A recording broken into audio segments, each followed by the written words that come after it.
Okay, last class में हमने ये चीज़ कवर अप कर ली थी कि आपका के मीन कैसे चलता है। आज का टॉपिक है बेसिकली और हायरार्की क्लस्टर्स। अब हायरार्की क्लस्टर मैं यहाँ लिख देता हूँ ताकि हमारे लिए आसानी हो जाए समझना।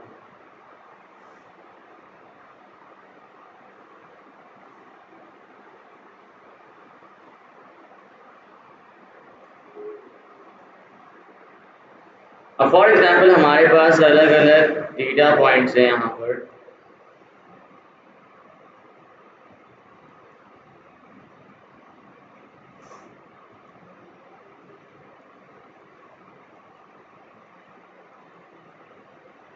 This is our data set. For example, we have different data points here. अब यहाँ पर आप देख सकते हो कितने क्लस्टर्स आपको लगता है बनने चाहिए। 3 क्लस्टर्स बनने चाहिए। इसका मतलब फॉर एग्जांपल अगर हम कहें इसको कि ये हमारा एक क्लस्टर हो जाएगा, यहीं पर हमारा ये दूसरा क्लस्टर हो जाएगा,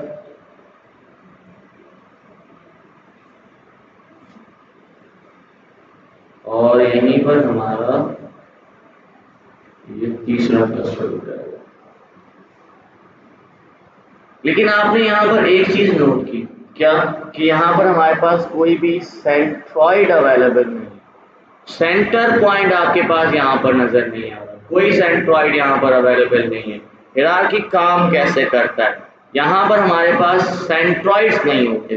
द डिफरेंस बिटवीन के means and hierarchical clustering is कि हमारे पास यहाँ पर कोई भी सेंट्रॉइड अवेलेबल नहीं होता। जिस तरह वहां पर हम क्या करते थे, सेंटर पॉइंट्स था, उस सेंट्रॉइड्स को हमने मूव करना होता था, जहां पे जाके आपकी मेन लोकेशन बैलेंस हो जाती थी, वहां पर आपके क्लस्टर्स तैयार हो गए। लेकिन यहाँ पर जब आपके पास सेंट्रॉइड ही नहीं है तो फिर बेसिकली हम यहाँ पर क्लस्टर्स कैसे फॉर्म करेंगे।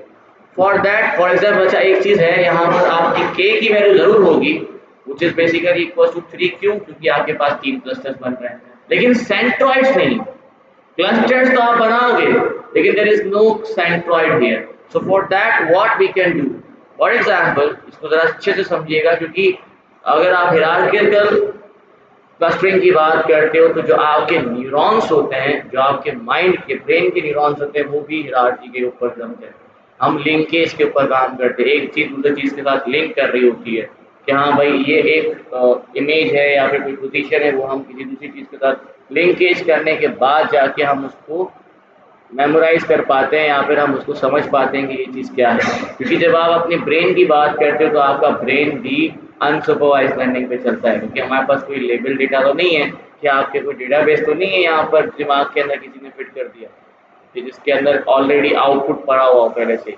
नहीं, हमें क्या करना होता है, हम देखते हैं सराउंडिंग्स को, आपस में लिंक करते हैं। अगर मैं आपसे कहूँ यहाँ पर आगे खड़े हो जाएं तो आपको ऑटोमेटिकली समझ में आ जाएगा कि हाँ यहाँ पर 2 क्लस्टर्स बन रहे हैं, क्योंकि 2 रोज आपके पास यहाँ पे क्रिएट हुई है, आप लिंकेज पे काम कर रहे होगे।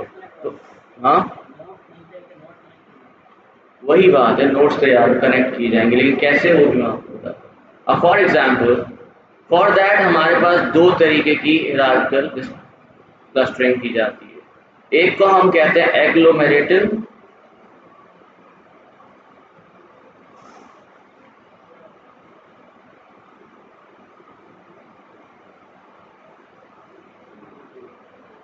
And number 2 is divisive.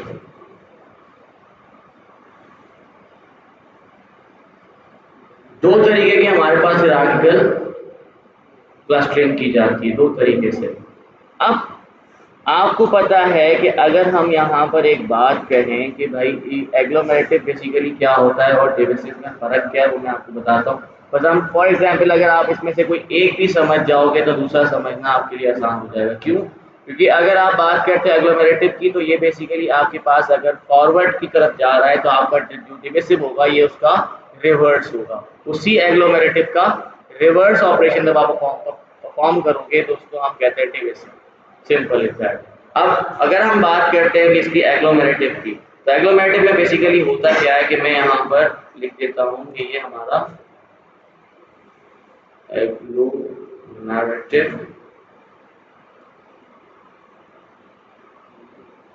Hierarchy clustering लिखता हूँ, बस मैं क्लस्टर लिख देता हूँ, कैसे फॉर्म किया जाता है। For example we have different data points है।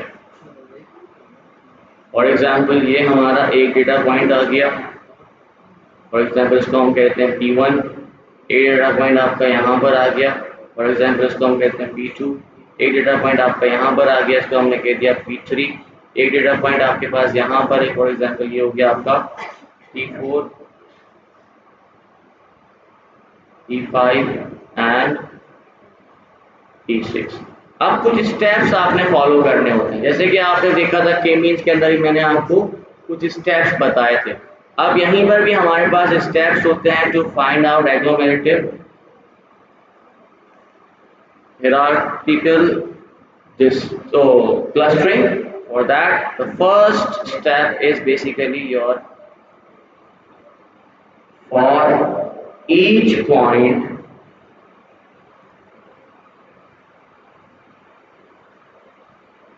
we will consider as a separate cluster. सबसे पहले हमने क्या करना है, हर पॉइंट को एक सेपरेट क्लस्टर बना लेना है। मतलब जब आप हिरार्की के मीन्स की बात कर रहे थे, वहां पर सेंट्रॉइड थे, उसकी डिस्टेंस के हिसाब से हम क्लस्टर्स क्रिएट कर रहे थे, ग्रुप्स क्रिएट कर रहे थे। सबसे पहला स्टेप क्या होगा कि आपने यहाँ पर हर एक पॉइंट को एक अलग अलग क्लस्टर बना लेना है। फॉर एग्जाम्पल अगर हम इसकी बात करते हैं, फर्स्ट पॉइंट ये आपका हो गया एक क्लस्टर, ये दूसरा पॉइंट ये आपका हो गया दूसरा क्लस्टर, ये तीसरा पॉइंट ये आपका हो गया थर्ड क्लस्टर, ये चौथा पॉइंट आपके पास अलग क्लस्टर बन गया, ये आपके पास अलग क्लस्टर बन गया, ये भी आपके पास अलग क्लस्टर बन गया। ठीक है, हमने एक एक पॉइंट को डिफरेंट क्लस्टर कर दिया। अब आपका जो सेकंड होता है, सेकंड स्टेप होता है, तो क्या होता है हमारे पास सेकंड स्टेप हम कहते हैं कि आपने क्या करना होता है, जो नियरेस्ट पॉइंट्स है आपस में उनको आपस में अब आप ग्रुप कर दो। व्हाट वी से फाइंड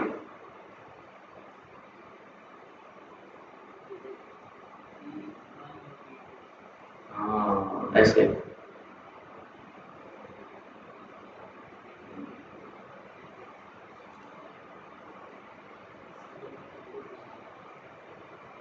क्रिएट अ ग्रुप या फिर आप कह सकते हो क्लस्टर। अब फॉर एग्जाम्पल यहां पर आपको एक चीज नोटिस करें कि हमारे पास जो नियरेस्ट पॉइंट्स है वो कौन कौन से हैं। अगर आप देखो तो ये दोनों आपस में नियरेस्ट है, मतलब P5 और P6 आपस में नियरेस्ट है, तो हमने क्या किया, इसको एक ग्रुप बना दिया। अब आप देख सकते हो नहीं, अलग है ना, ये जो जो ज्यादा करीब है आपस में, ठीक है, ये दोनों आपस में इसका डिस्टेंस कम है। आप यहाँ पर फाइंड आउट क्या करोगे, डिस्टेंस फाइंड करोगे और डिस्टेंस के हिसाब से चेक करोगे। अब आप देख रहे हो कि यहाँ पर ये दोनों आपस में डिस्टेंस कम आ रहा है। आप यहाँ पर इस तरह के पॉइंट्स पे आप इक्विवेलेंट डिस्टेंस फॉर्मूला अप्लाई कर सकते हो, उसके ऊपर बेसिस पे आपने इसको क्लस्टर कर दिया। एक और आपने देखा कि यहाँ पर P2 और P3 आपस में करीब है, इसको ऐसे कर देते हैं। Now here you can see हमारे पास ये दो आपके पास तैयार हो गए क्लस्टर्स। ठीक है, अब थर्ड स्टेप बेसिकली क्या होता है कि आपने यही सेम जो सेकंड स्टेप है इसको रिपीट करते रहना है। थर्ड क्या है, repeat step 2 until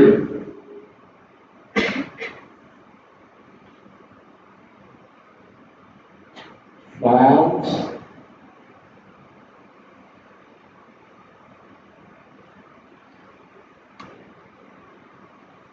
a single cluster।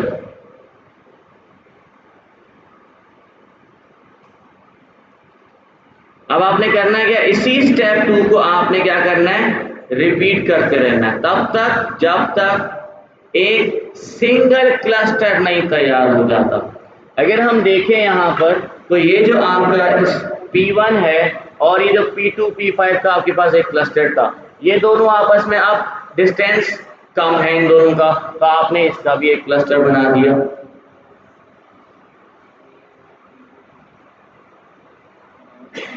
यहाँ पर आप देख सकते हो P4 और P5 P6 वाला जो क्लस्टर है, इन दोनों के दरमियान डिस्टेंस कम है, तो आपने इसका भी एक क्लस्टर बना दिया। फिर आपने क्या करना है, दोबारा से इसी की स्टेप को दोबारा फॉलो करना है, ठीक है। अब आप देख रहे हो ये जो दो क्लस्टर्स आपके पास क्रिएट हुए हैं, इन दोनों के दरमियान डिस्टेंस कम है, तो आपने क्या किया, एक कंप्लीट क्लस्टर बना दिया यहाँ पर, जिसमें ये सारे के सारे आ गए। This is how you can find clusters using hierarchical clustering. अब ये तो हो गई आपकी एग्लोमेरेटिव क्लस्टरिंग, ठीक है, या फिर हायरार्किकल क्लस्टरिंग। अब फॉर एग्जांपल अगर आप कहते हो एग्लोमेरेटिव ये है कि आपने स्टेप 1 फिर स्टेप 2 फिर उसके बाद स्टेप 3 पे जाना है, तो आपका जो डिविसिव होगा वो क्या होगा, इसका रिवर्स हो जाएगा। इसको ऐसा लिख देता हूं, सिंपल। रिवर्स का मतलब पहले आप कंप्लीट एक क्लस्टर बनाओगे, फिर उसके बाद उसको और डिवाइड करोगे, फिर उसको और डिवाइड करोगे, जब तक हर पॉइंट खुद से एक क्लस्टर नहीं बन जाता, तब तक आपने उसको डिवाइड करते रहना, उस क्लस्टर को डिवाइड करते रहना। तो एक जब आपको समझ आ गया तो दूसरा इट इज सिंपल एज, जैसे आपने एग्लोमेरेटिव करना है, जिसमें आपने सबसे पहले क्या किया, हर पॉइंट को क्लस्टर कर दिया, फिर आपस में ग्रुप करते गए और एक कंप्लीट सिंगल ग्रुप बना दिया। यहीं पर जब आप इसको डिविसिव पे लेके जाओगे तो पहले एक कंप्लीट ग्रुप बनाओगे या क्लस्टर बनाओगे, फिर उसको डिवाइड करोगे, फिर मल्टीपल क्लस्टर बनेंगे, फिर और डिवाइड करोगे, फिर मल्टीपल क्लस्टर बनेंगे, जब तक हर पॉइंट एक सिंगल क्लस्टर नहीं बन जाता आप इसको डिवाइड करते जाओगे। तो डिविसिव में क्या है, उल्टा हो जाएगा। सिंपल, समझ आ गया इसमें कि कैसे काम किया जा रहा है। लेकिन सवाल उठता है कि सर ये तो सब ठीक है, आपने सिंगल क्लस्टर बनाया, फिर ग्रुप किया, फिर आपने एक कंप्लीट क्लस्टर यहाँ पर क्रिएट कर दिया, लेकिन यहाँ पर अलग से क्लस्टर्स डिवाइड कहाँ हो रहे हैं, कि कितने क्लस्टर्स बनने हैं, इन दी एंड तो वो एक ही तैयार हो गया। तो हम इसको कैसे कर सकते हैं, इसकी एक सिंपल रिप्रेजेंटेशन मैं आपको यहाँ पर करके दिखाता हूँ, जिसको हम कहते हैं डेंडोग्राम्स। डेंडोग्राम्स बेसिकली क्या होता है, dendrograms are basically used in your eyes, जो आपके आंखों में इस्तेमाल किया जाता है। हम इसको, अगर आपको कोई मेडिकल स्टूडेंट है तो उसको थोड़ा बहुत पता होगा, डेंड्रॉइड्स के नाम से। आईज के दरमियान जब हम लोग लिंकेज करते हैं, डिफरेंट चीजों को आपस में लिंक कर रहे होते हैं, तो हम डेंडोग्राम्स बनाते हैं, डेंड्रॉइड्स बनाते हैं, ठीक है। वही सेम चीज आपकी यहाँ पर भी क्रिएट होगी। डेंडोग्राम कैसे किया जा रहा है, let me show you here. For example मैं इसी को ही कॉपी कर लेता हूं जो हमने ऊपर क्रिएट किया।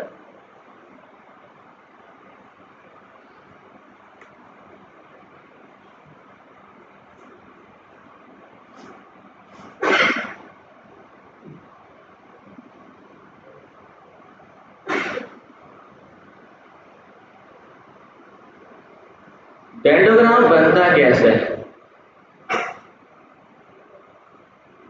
फॉर एग्जाम्पल डेंडोग्राम बेसिकली आपके पर पॉइंट के हिसाब से बनता है, मतलब हर पॉइंट के लिंकेज के हिसाब से आपका ये डेंडोग्राम क्रिएट किया जाता है। कैसे, let me show you here. For example this is the points, ये आपका हो गया पॉइंट, जितने भी आपके डेटा पॉइंट्स हैं, और for example this is your Euclidean distance, आप कह सकते हो। मैं यहाँ पे लिख देता हूँ या सिंपल डिस्टेंस लिख देता हूँ ताकि आप लोगों को इजीली नजर आ जाए।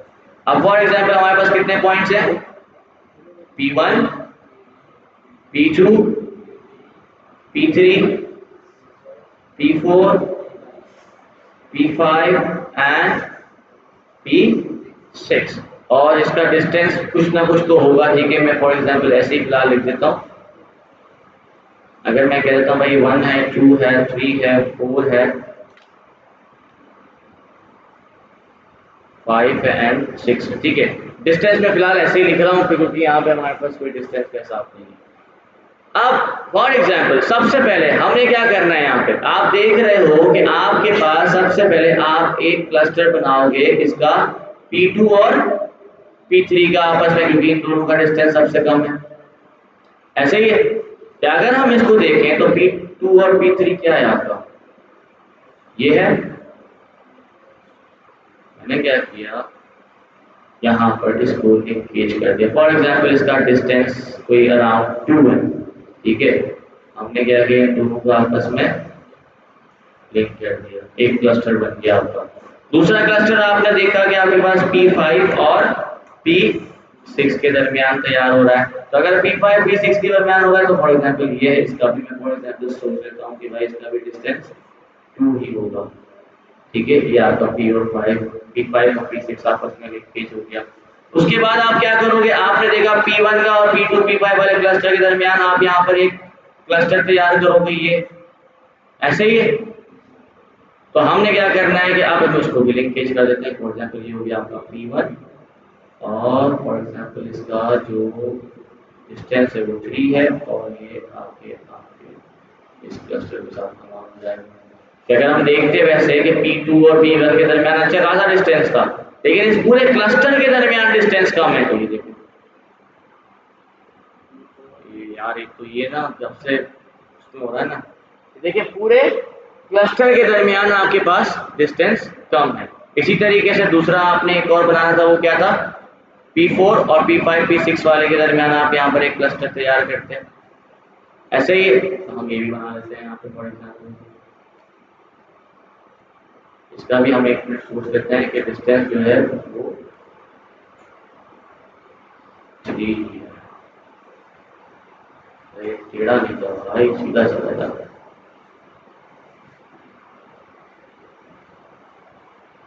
ये आपके पास यहाँ पे कनेक्ट हो गया। फिर आपने क्या करना था, इस कंप्लीट डेटा पॉइंट्स को आपस में एक सिंगल क्लस्टर बनाना था, ऐसा ही है। मतलब ये दोनों क्लस्टर आपस में लिंकेज होंगे, ऐसा ही है। तो हमने क्या किया, दोनों क्लस्टर्स को भी आपस में लिंकेज कर दिया। इसको थोड़ा सा कलर चेंज कर देते हैं, वह चेंज।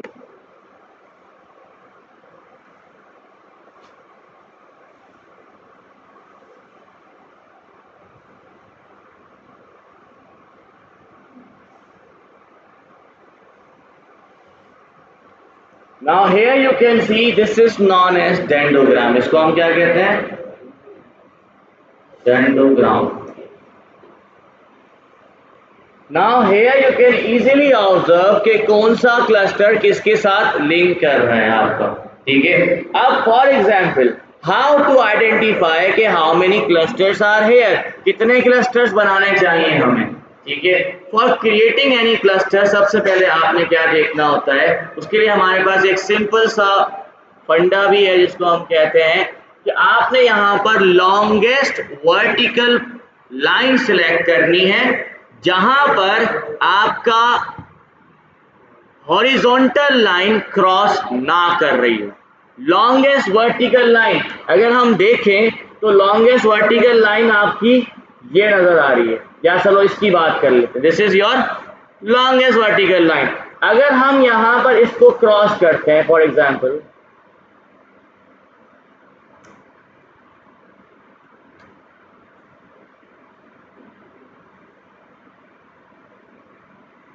तो यहां पर देखें ये आपके पास एक हॉरिजॉन्टल लाइन इसको क्रॉस कर रही है, लेकिन अगर हम देखें कि नहीं यार ये एक और हमारे पास लॉन्गेस्ट वर्टिकल लाइन है तो हम इसको ही सिलेक्ट कर लेते हैं। इसको जब हमने कट किया तो हमें यहाँ पर भी नजर आ रहा है, तो बेसिकली आपके पास यहाँ पर भी वर्टिकल लाइन आपकी यहाँ पे सिलेक्ट कर रही है, तो वो क्या कह रहे हैं बीच में आ रही है आपके पास जब आप इसको क्रॉस करोगे। अगर हम कहें कि नहीं चलो ठीक है, इसके बाद अगर देखा जाए तो ये हमारे पास एक लॉन्गेस्ट वर्टिकल लाइन है, अगर हम इसको क्रॉस करते हैं तो क्या क्या होता है, जब हमने इसको क्रॉस किया फॉर एग्जाम्पल तो आपके पास यहाँ पर भी ये कहीं ना कहीं सिलेक्ट आएगा, ठीक है। अब हमें बेसिकली पता कैसे चलता है कि इसके दरमियान के कितने क्लस्टर्स बन रहे हैं। अब फॉर एग्जाम्पल इफ आई से दिस इज योर लाइन, एक लाइन हमने यहाँ पर कह दी कि फॉर एग्जाम्पल एक डिस्टेंस है हमारा 0.5 का। अब ये देखो जब इसने क्रॉस किया तो कितनी वर्टिकल लाइंस को ये क्रॉस कर रहा है, 1 2 3 4 5 6। जो फर्स्ट स्टेप था, फर्स्ट स्टेप में क्या था, 6 के 6 सिंगल क्लस्टर्स थे इटसेल्फ, ऐसा ही है। अगर फॉर एग्जांपल मैं इसको नहीं क्रॉस करता, अगर मैं इसको क्रॉस कर देता हूं 2 पे या 2.5 पे क्रॉस करता हूँ। अब यहाँ पर देखें कितने क्लस्टर्स बन रहे हैं आपके पास,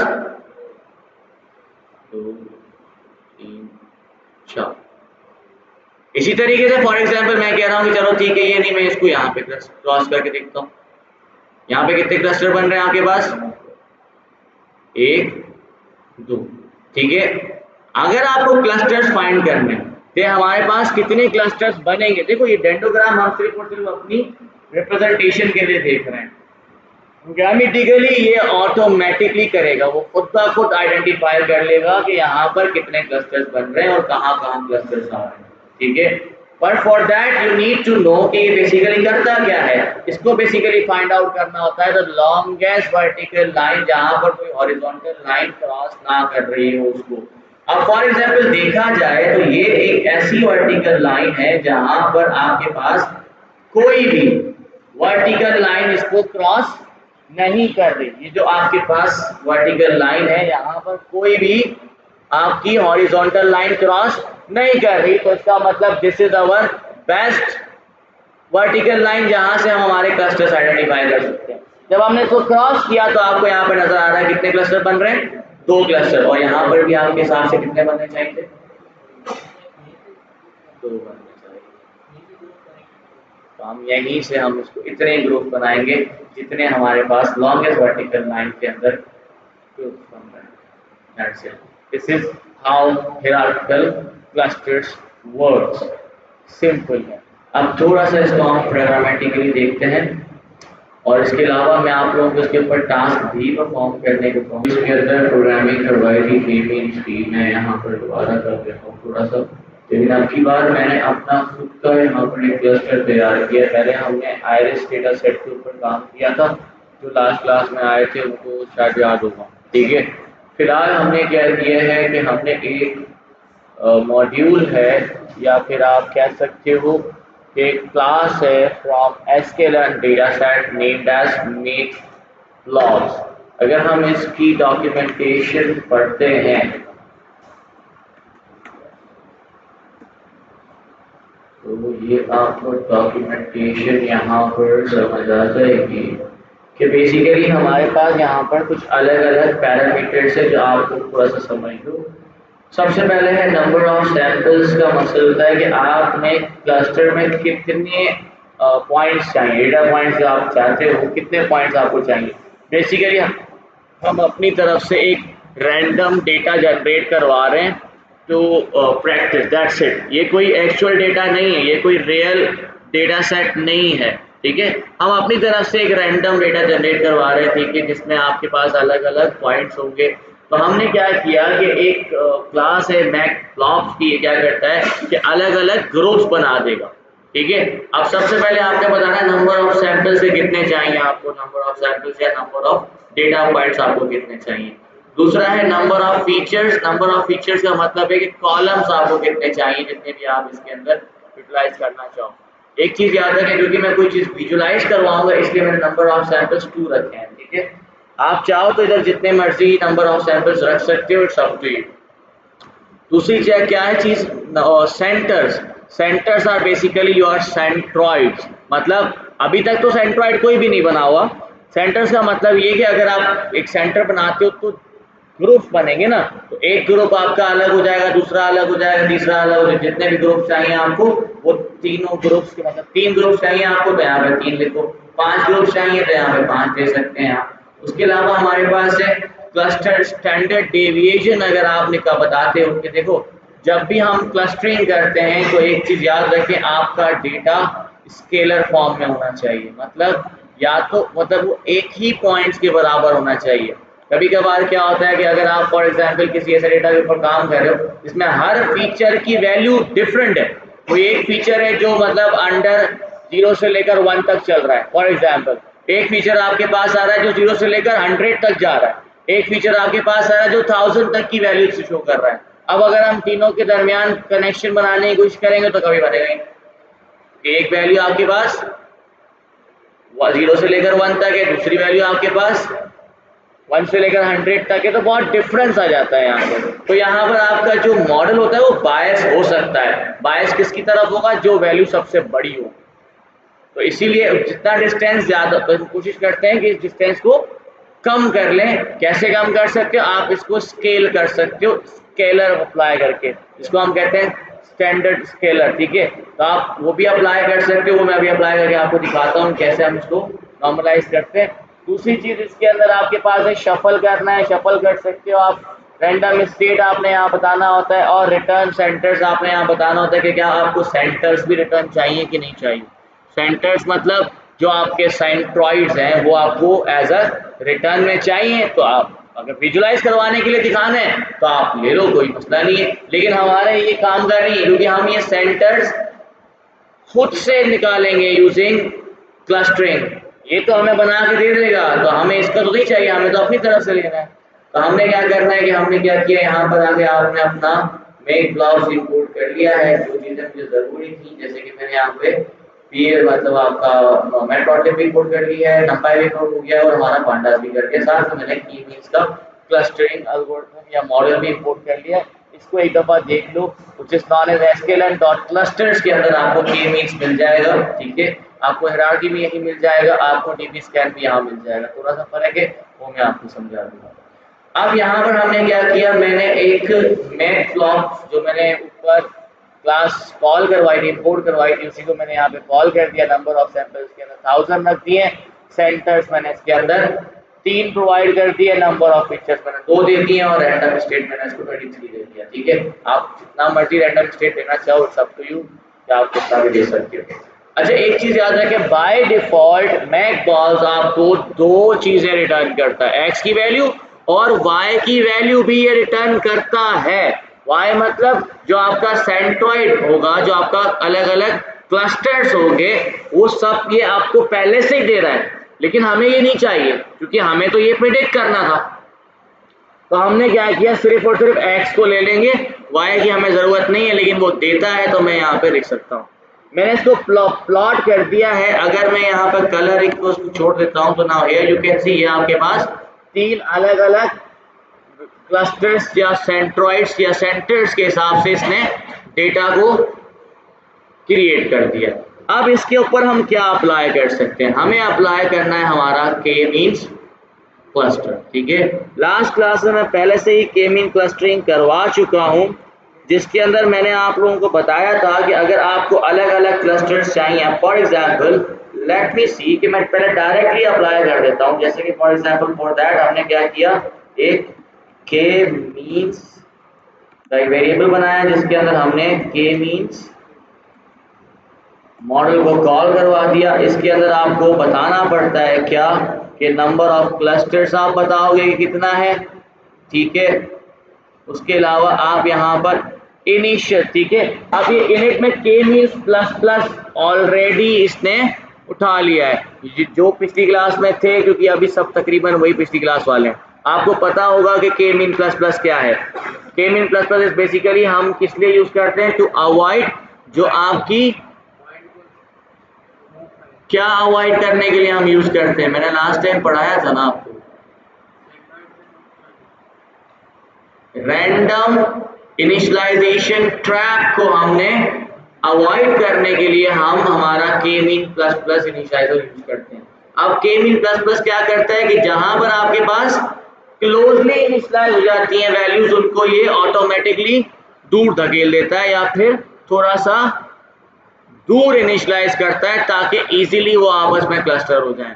इसकी प्रॉब्लम, इससे प्रॉब्लम क्या होती है, अगर आप के मीन प्लस प्लस अप्लाई नहीं करते और आपकी इनिशियलाइजेशन अगर फॉर एग्जांपल क्लोजली इनिशियलाइज हो गए आपके सेंट्रॉइड, तो कभी कभार क्या होता है कि जहां पर यहाँ पर आपके पास देख सकते हो कि इस तरीके के क्लस्टर बनने चाहिए थे, लेकिन हुआ क्या, ये इसके साथ चला गया, ये इसके साथ चला गया, और ये यहाँ पर सेंटर में आ गया। तो इसका मतलब ये एक पूरा क्लस्टर एक सिंगल क्लस्टर हो गया, और ये जो पहले होना चाहिए था सिंगल क्लस्टर, वो ऑटोमेटिकली 2 हिस्सों में डिवाइड हो गया।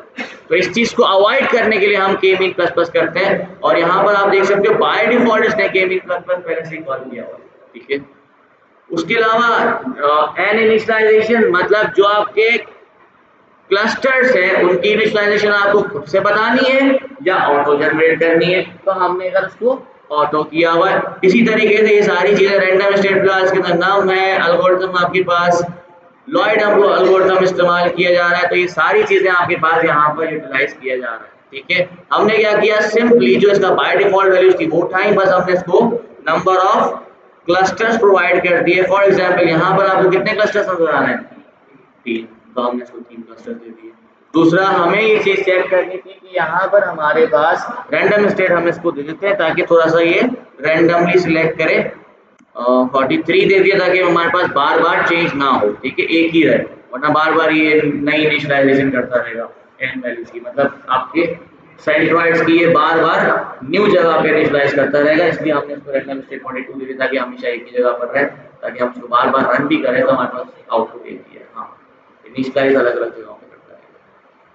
अब ये आपका के मींस यहाँ पर तैयार हो चुका है। सिंपली आपने करना क्या है, आपने किया यहाँ पर फॉर एग्जांपल मैं इसको दे देता हूँ के मींस लेबल दे देता हूँ इसको, which is your output from the k-mean clustering model। तो हमने इसको सिंपली दे दिया हमारा k-means डॉट, या बल्कि सॉरी पहले तो ट्रेन तो करो इसको, पहले इसको ट्रेन कर देते हैं। हमने इसको प्रोवाइड कर दिया x, now here you can see ये ट्रेन हो गया, और ट्रेन होने के बाद हमने इसमें से प्रिडिक्शन उठानी है, तो मैंने इसका नाम रख दिया k-means लेबल, और इसके अंदर हमने वैल्यू दे दी हमारी k-means डॉट प्रिडिक्ट की वैल्यू।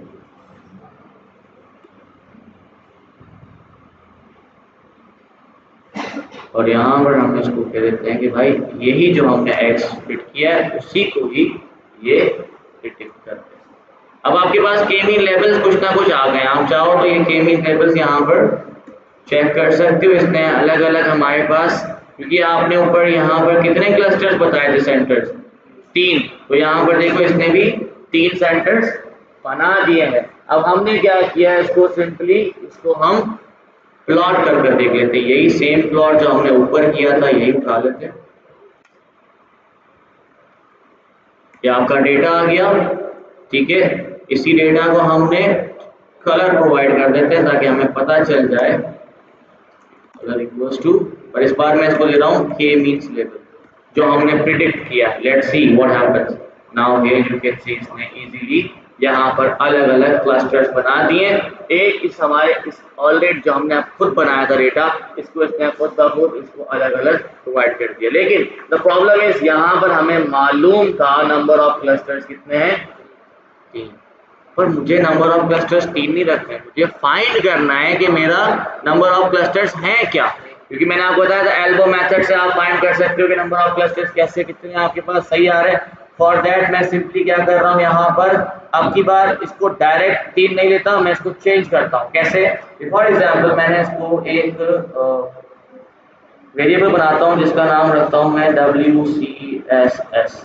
ये आपको पता है कि WCSS बेसिकली क्या है, जो आपको बताएगा कि कौन से क्लस्टर्स आपके लिए, कितने क्लस्टर्स आपको बनाने चाहिए। ठीक है, अब हमने क्या किया, यहाँ पर एक रेंज तैयार कर लेते हैं सिंपल, या रेंज भी नहीं, डायरेक्ट मैं यहाँ पर फॉर का रूप लाता हूँ, for k in range.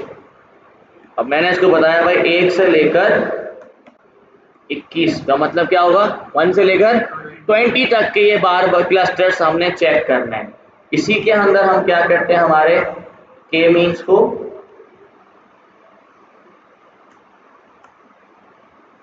Initialise करते हैं, और इसके अंदर नंबर ऑफ क्लस्टर्स क्या देंगे, हम k दे देते हैं यहाँ पर, और जो आपका रैंडम स्टेट है इसको हम दे देते हैं वही 42। सिंपली हमने क्या किया, यहाँ पर k मींस डॉट फिट करते हैं ट्रेन करने के लिए, और इसके अंदर हमने इसको x प्रोवाइड कर दिया। अब ये क्या करेगा, इसको ट्रेन करता जाएगा। अब यहाँ पर आपने WCSS निकाला था, ठीक है, ये WCSS की वैल्यू आपको कहाँ से मिलेगी। फॉर दैट आपने क्या किया, यहाँ पर WCSS डॉट अपेंड करता हूँ ताकि इसके अंदर वैल्यू अपेंड होती जाए, और हमने इसके अंदर आपको अगर ये चीज चाहिए WCSS की तो वो आपको मिलेगी k मींस डॉट इनर्शिया से। सिंपल। के मीन्स डॉट इनर्शिया बेसिकली आपको WCSS की वैल्यू निकाल के प्रोवाइड कर देगा। Simple is that. इसको मैंने रन कर दिया, अब आपके पास कुछ ना कुछ WCSS आ गया होगा।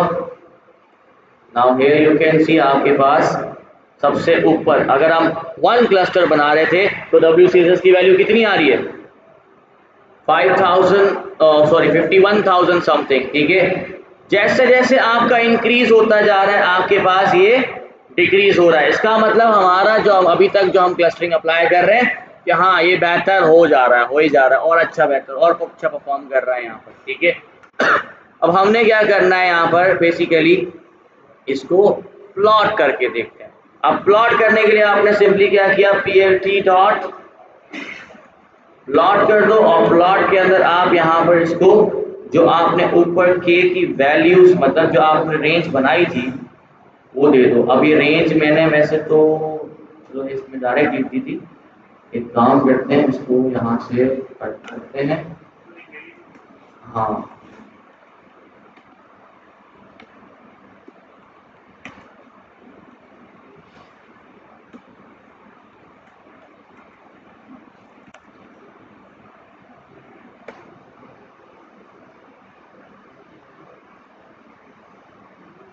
प्लॉट के अंदर हमने इसको दे दिया के वैल्यू कॉमा और आपका WC। Now here you can see that कि आपके पास वही एल्बो मेथड तैयार हो रहा है जो हमने देखा था। हमने कहा था कि भाई अगर आपके पास जहां से जिस पोजीशन से आपका WCSS बैलेंस होना शुरू हो जाए वो हमारा बेस्ट या फिर ऑप्टिमल के वैल्यू आपके पास आ जाएगी। Now here you can see कि आपके पास ये एक ऐसी पोजीशन है जहां पर आकर ऑटोमेटिकली आपका ये वैल्यू बैलेंस होना शुरू हो गई है, देखो। और ये बैलेंस तो अगर इस वैल्यू की देखी जाए तो ये 2.5 से थोड़ा सा आगे है, दिस इज अराउंड 3 है भाई, 0.7 कैसे, ये 5 है, ये इट इज अराउंड 3 ऐसा ही है। तो इसका मतलब 3 पर आपके पास सबसे बेहतर और you can say best clusters बनेंगे, इसीलिए हम 3 चूज करेंगे। यहाँ से आपको पता चल गया कि हाँ भाई यहाँ पे हमारे पास बैलेंस हो रहा है, आपने 3 चूज कर लिया। अब आप इसको 3 के ऊपर अप्लाई करो, आपके पास रिजल्ट सबसे अच्छे आ जाएंगे। सिंपल। वहां पे हमने डायरेक्टली अप्लाई किया था, यहाँ पर आप ऐसे निकाल के इसके बाद अप्लाई कर सकते हो। इवन दो एक और चीज होती है, उसको हम कहते हैं सिल्कोहॉलिक स्कोर। अब सिल्कोहॉलिक स्कोर क्या होता है? सिल्कोहॉलिक स्कोर बेसिकली बताता है कि आपके किस बेसिकली जब आप इवेल्युएट करते हो अपने मॉडल को, जैसे कि हमने सबसे पहले रिग्रेशन मॉडल्स को इवेल्युएट किया था, कैसे करते थे, R2 स्क्वायर हो गया आपका, मीन स्क्वायर एरर हो गया आपका, एब्सोल्यूट मीन स्क्वायर एरर हो गया आपका। इसके जरिए हम उसको इवेल्युएट करते थे कि हाँ भाई हमारा जो मॉडल है वो सही परफॉर्म कर भी रहा है कि नहीं कर रहा।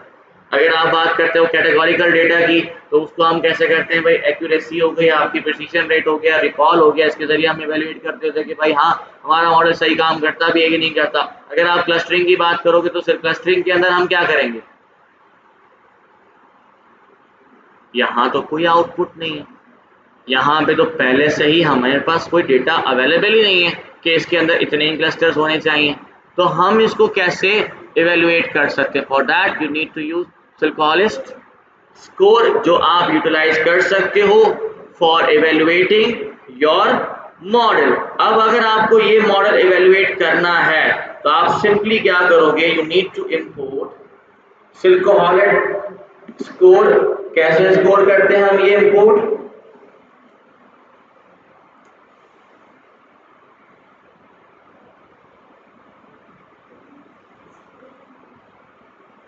क्योंकि ये भी हमारा इवेल्युएशन मैट्रिक्स है तो आपको वो भी कहाँ से मिलेगा, इनसे मिलेगा फ्रॉम sklearn डॉट, या यहाँ नहीं करता, यहाँ चलो यहीं करते हैं, from sklearn dot metrics import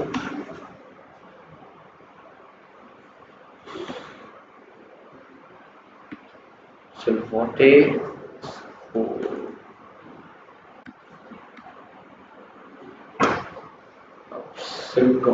score आपने निकाल लिया है, लेकिन हमें ये चेक करना है एवरी सिंगल क्लस्टर के ऊपर हमारे पास सिलहोटे स्कोर क्या बन रहा है। फॉर दैट आप क्या करोगे, सिंपली क्या करोगे कि अगर आपने यहाँ पर जो भी वैल्यूज आपने बनाई हैं, या पहले मैं इसी की बात कर लेता हूँ, कहाँ गया, इसी को कॉपी कर लेते हैं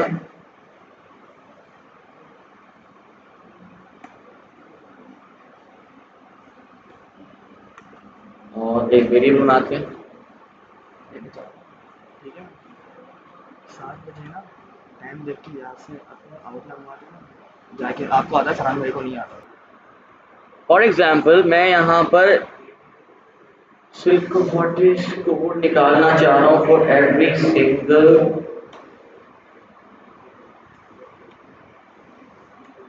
यहाँ पर हम इसको, और एक अब एवरी सिंगल आपने यहाँ पर देखो ये WCSS अपेंड किया हुआ था। मैं एक काम करता हूँ, WCSS की जगह पर यहाँ पर हम लिख देते हैं हमारा और इसके लिए आप अपेंड में सिर्फ डाल दोगे क्या, आपका सिलहोटे स्कोर। इसके लिए हमें देना होता है इसको बेसिकली आपकी x की वैल्यू कॉमा प्रिडिक्शन। प्रिडिक्शन के लिए मैं एक काम कर देता हूँ, इसको कह देता हूँ के मीन प्रिडिक्ट इक्वल्स टू आपका के मीन्स डॉट प्रिडिक्ट, एक्स ही देते हैं, तो हमने इसको प्रोवाइड कर दिया हमारा के मीन्स प्रिडिक्ट, सिंपल।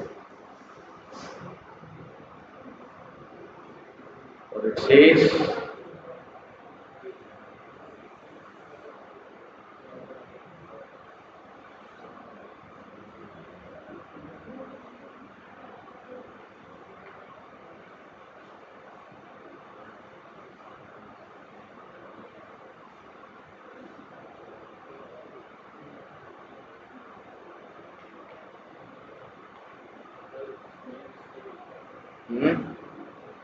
कौन सी मिस्टेक है,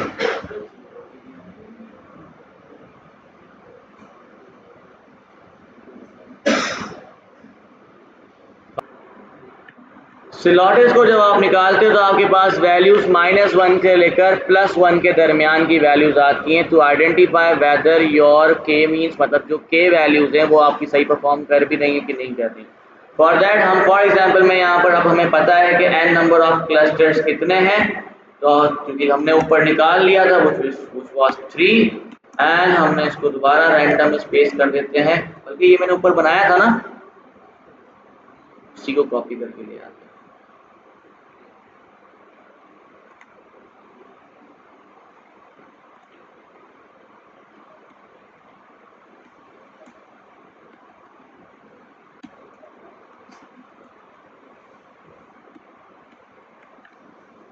फिट कर दो, फिट में हमने प्रोवाइड कर दिया x, फिर उसके अलावा के प्रिडिक्ट कर दो,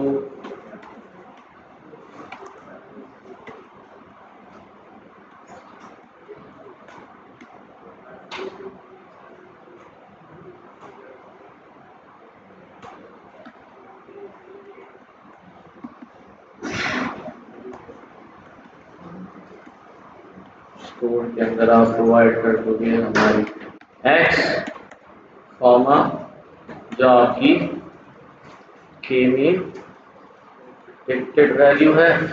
and now here you can see कि आपके पास यहाँ पे सिलहोटे जो स्कोर आ रहा है वो कितना आ रहा है, 80। That means when we are talking about silhouette score, तो हमारे पास क्या होता है, जब आप फॉर एग्जांपल एक्यूरेसी की बात करते हो, आपको पता है कि जितनी एक्यूरेसी ज़्यादा होगी या फिर 100 से जितना करीब होगी उतनी अच्छी एक्यूरेसी आ रही है। अगर आप बात करते हो R² स्क्वायर की या फिर मीन स्क्वायर एरर की, जितना स्क्वायर एरर हमारे पास कम होगा उतना हमारे पास अच्छा परफॉर्म कर रहा है मॉडल। इसी तरीके से जब आप क्लस्टरिंग की बात करते हो तो सिलहॉटेड या फिर सिलहॉटे स्कोर जो आप निकालते हो यहाँ पर, इसमें बेसिकली आपने ये चेक करना होता है कि +1 के दरमियान कितना, जो भी वैल्यू हमारे पास जितनी करीब है उतना अच्छा परफॉर्म कर रहा है हमारा मॉडल। आपने देखा कि अगर हमने यहाँ पर इस नंबर ऑफ क्लस्टर्स की वैल्यू 3 रखी है तो हमारे पास यहाँ पर 80 मतलब ऑलमोस्ट 80% आपके पास यहाँ पर वैल्यू आ रही है। 0.80 या 0.80 आपके पास वैल्यू आ रही है, which is more closer to the +1 value. ठीक है, अब फॉर एग्जांपल मैं यहाँ पर नंबर ऑफ क्लस्टर्स बढ़ाता जा या कम करता जा रहा हूँ। फॉर एग्जांपल मैंने इसको 1 कर दिया, let's see what happens. Now here you can see, इसने तो आपके पास एरर दे दिया। क्यों? क्योंकि आपके पास एक ही आउटपुट आ रहा था, मल्टीपल आउटपुट्स नहीं आ रहे, क्योंकि जाहिर सी बात है आपने एक सिंपल रखा है तो हम ये 1 नहीं करते, एक काम करते हैं इसको 2 करते हैं। देखते हैं 2 में क्या आता है वैल्यू। 2 में आपके पास वैल्यू आ रही है 72। ठीक है, हम इसको और बढ़ाते हैं, इसको हमने कर दिया 5। Now here you can see आपके पास वैल्यू आ रही है 0.46, हम इसको और बढ़ाते जाते हैं, मैंने इसको 7 कर दिया। Now here you can see आपके पास सिलॉटेड स्कोर कम होता जा रहा है। इसी तरीके से फॉर एग्जांपल मैं इसको और बढ़ा देता हूँ, 10 कर दिया मैंने इसको। Now here you can see slotted score और कम होने लगा। अब और कम करते जाओ इसको, तो जितना आपके पास नंबर ऑफ क्लस्टर्स या फिर के वैल्यूज चेंज होती जाएंगी, आपका सिलहॉटेड स्कोर चेंज होता जाएगा।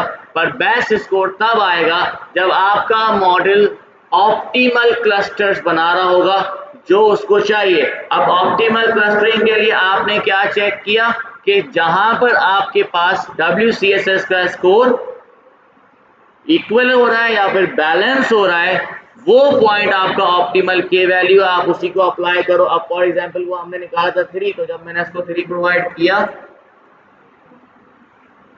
तो ये हमें सबसे अच्छा स्कोर दे रहा है। 2 पे अच्छा नहीं दे रहा, 4 पे भी अच्छा नहीं दे रहा, 3 पे हमारे पास बेस्ट रिजल्ट्स आ रहे हैं। इसका मतलब हमारा मॉडल अच्छी तरीके से इसको क्लस्टर कर रहा है। अब मैंने लास्ट क्लास के अंदर आपको ऑलरेडी करके दिखाया था आयरिस